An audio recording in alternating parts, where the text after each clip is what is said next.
Sebelum kita lanjut, jangan lupa di like, komen, dan subscribe. Terima kasih.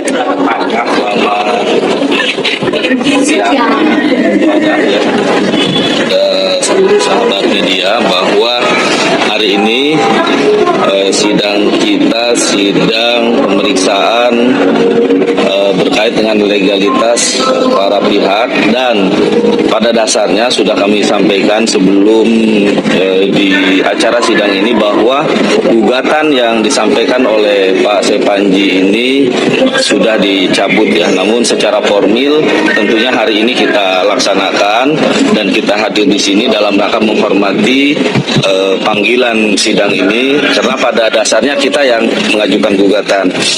Namun demikian bahwa klien kami ini menilai perkembangan demi perkembangan hari demi hari bahwa melihat dari sikap tergugat atau Prof. Mahfud MD ini memberikan statement-statement yang baik, yang menyampaikan bahwa pondok pesantren Al-Zaitun ini pondok pesantren yang bagus, yang baik, anak-anaknya sehat-sehat, semuanya pinter-pinter, baik-baik. Tentunya ini direspon sangat antusias oleh klien kami.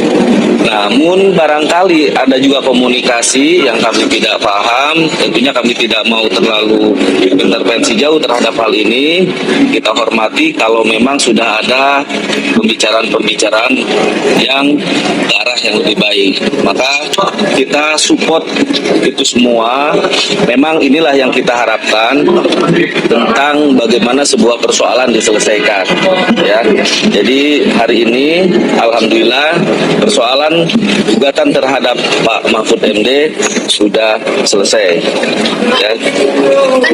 Sebelumnya ini kan dari pihak Pak Panji Gumilang ini mengajukan gugatan sebesar 5 triliun rupiah kepada Menko Polhukam Bapak Detek. Sebenarnya gugatan ini karena apa dan apa secara spesifik ya?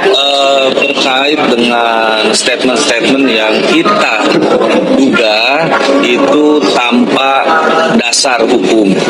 Contohnya saya sampaikan bahwa Al-Zaitun ini atau pondok pesantren Al-Zaitun ini adalah NII atau yayasan NII. Bahwa setelah kami analisa menurut fakta dan bukti hukum ternyata tidak ada satu dokumen pun yang menyatakan pondok pesantren ini adalah pondok pesantren NII atau yayasan NII. Ya, diantaranya itu ya cukup ya, dan banyak lagi yang lain yang tentunya kita punya dasar yang cukup jelas ya. Jadi namun demikian tadi sudah kami sampaikan bahwa persoalan ini sudah selesai. Ada komunikasi antara Menko Polhukam dengan Panji Gumilang? Kemungkinan itu ada, namun kami kan tidak mau terlalu jauh masuk ke dalam ranah itu karena hak klien kami lah sepenuhnya. Yang kami tanggapi adalah permohonan klien kami mencabut gugatan ini ya kami lakukan. Tentunya itu adalah dasar hal yang baik dan kami apresiasi itu. Harapannya media semua mengapresiasi itu ya. Kalau tokoh kita ya, kita tahu Profesor Dr. Abdul Salam Rasidi Panji Gumilang MP ini tokoh dalam toleransi ya, tokoh dalam perdamaian, tokoh dalam pluralisme. Ya hari ini walaupun sedemikian rupa ya berbagai persoalan fitnah ya, mengkriminalisasi kemudian mempersekusi, beliau tetap tegar. Ya harapannya ya media hari ini tolong untuk memberikan informasi yang objektif. Jangan sampai ada hal-hal lagi yang seperti ini karena persoalan ini tidak lepas dari media loh. Ya, ini hiruk pikuk masalah yang hari ini kita lihat di berbagai media tentunya tidak terlepas dari media. Ini jangan sampai nanti media tidak objektif dalam memberikan informasi, menghadirkan narasumber, ikut tersandung persoalan hukum juga ya. Ini kami mengingatkan ke sahabat-sahabat semua, tolong sampaikan informasi kepada publik ini adalah informasi yang objektif, yang natural, yang berimbang, ya, yang berimbang. Jadi karena kita tahu persoalan antara Profesor Mahfud MD dan Profesor AS Panji Gumilang ini persoalan yang tidak lepas dari apa yang disampaikan oleh media itu sendiri.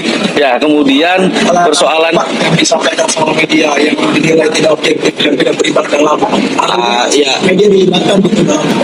ya sudah. Ini kan kami mengingatkan teman-teman. Mungkin ada yang bisa tadi di spesifik itu. apa yang Ya, memberikan informasi itu tolong hadir di tempat di mana informasi itu keluar. Ya. Jadi apakah itu media atau narasumber? Karena kan banyak narasumber yang hari ini memberikan testimoni, memberikan kesaksian yang kita belum tanya legalitas dia memberikan testimoni atau kesaksian itu apakah didasari oleh legalitas hukum yang mendasar atau yang benar.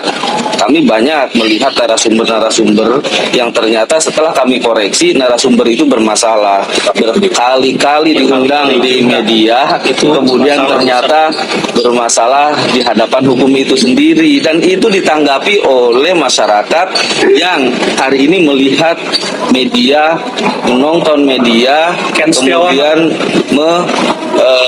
jadikan rujukan informasi kepada media.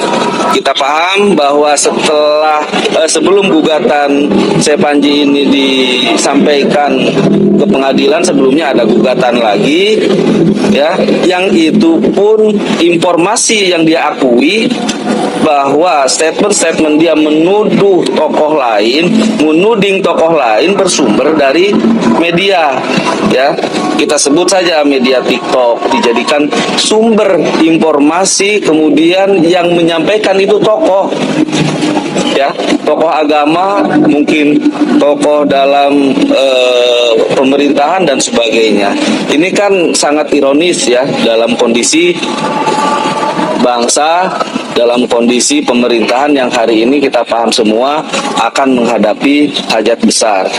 Pak, ini Baris Krim Polri akan memanggil Panji Gumilang 1 Agustus besok, Pak. Apakah Panji Gumilang akan hadir, Pak, dalam besok? Ini tentunya tadi saya sampaikan dulu ya, berkait dengan kriminalisasi yang hari ini di follow up oleh pihak kepolisian. Tentunya ini pun sangat memprihatinkan kami ya sebagai kuasa hukumnya, karena pada dasarnya keinginan kami ketika persoalan dalam tahapan berbeda pendapat, menyampaikan pendapat, ya, itu apalagi dalam tataran keagamaan, melakukan kegiatan keagamaan menurut kepercayaannya masing-masing agama, itu dilindungi oleh negara, ya. Namun hal demikian tidak terjadi di negara kita tercinta ini, yang jelas-jelas konstitusi negara menjamin itu. Tapi hari ini kita bisa lihat bahwa negara sendiri melakukan tindakan yang sangat-sangat tidak adil. Ketika seorang tokoh ulama, seorang kiai, seorang pemangku pondok pesantren, Profesor Dr. Panji Gumilang ini dikriminalisasi, diproses secara hukum, kemudian dicari-cari persoalan lainnya, dan sampai saat ini tidak jelas arahnya kemana. Namun kami tentunya punya dugaan-dugaan bahwa perkara ini kami duga adalah perkara pesanan. Kita paham kalau perkara pesanan tentunya akan mengarah kemana, ya, akan mengarah kemana. Setelah dilaporkan pastinya akan diarahkan kepada tersangka. Setelah tersangka pastinya akan dijerat dengan berbagai persoalan hukum lainnya. Dan ini kita lihat, pemandangan ini kita lihat hari ini bisa kita dapatkan dari berbagai informasi di media ya bahwa media sendiri ya menyampaikan belum persoalan ini diselesaikan di tahap penyelidikan saja, media sudah menyampaikan siap nggak ditersangkakan Pak Panji ini. Ini kan satu hal yang kita baca bahwa memang perkara ini adalah perkara yang kita duga titipan, ya. Kemudian dikriminalisasi dan kita sudah coba menganalisa dari berbagai kalangan lintas agama bahwa persoalan ini akan berkembang. Ya, bukan saja tokoh agama dari umat Islam nanti yang akan dikriminalisasi melalui penistaan agama ini, ya, yang sebetulnya tidaklah mungkin seorang tokoh agama, seorang muslim menistakan agama dan kepercayaannya dia sendiri, apalagi dia hidup menurut kepercayaannya itu, berkarya menurut keyakinannya itu dalam hal agama Islam. Bangun pesantren sedemikian megah, ya, sehingga kita lihat karyanya, tapi di sisi lain dikriminalisasi, dituduh menistakan agamanya itu sendiri. Ini kan yang hal kontradiktif dengan apa yang diperbuat, ya, dituduh berbagai isu adanya komunis berkait dengan teroris, berkait dan sebagainya. Ya tentunya ini sangat memprihatinkan kita. Kemudian tadi bahwa persoalan ini karena kita coba analisa bahwa akan berkembang selain pondok pesantren yang besar ini, kemungkinan akan ada bisa jadi organisasi agama-agama yang lain yang akan dikriminalisasi. Tentunya ini dalam rangka menggerus pergerakan keagamaan. Itu yang kita khawatirkan, itu yang kita duga. Jadi kami ke depan akan menggalang segenap kekuatan, tentunya kami berkoordinasi dengan para advokat, kita akan menyampaikan suara-suara pembelaan terhadap Al-Zaitun ini dengan bersama-sama antara advokat lintas agama yang kita hari ini coba galang. Mungkin kita akan sampaikan ke media bahwa ada 1.000 advokat yang kita besok akan galang. hadir Pak. Besok mengancam Kita rencanakan akan hadir. Akan hadir untuk advokatnya apa Panji untuk Gumilang? mengkawal persoalan ini. Berarti advokatnya Pak, Ya, Pak Panjinya. advokat dan kemungkinan klien kami juga akan hadir. Nah, Dari kalau misalnya Pak Panji tidak datang, di sini kan Baris Krim akan mengancam untuk memanggil paksa. Itu bagaimana Pak komentarnya Pak? ya kalau itu persoalannya standar operasional SOP-nya, ya tentunya tidaklah sampai sedemikian. Kita inginkan klien kami kooperatif dan tentunya menghargai institusi ini. Jadi berkait dengan pemanggilan besok itu kita sampaikan bahwa kita akan hadir.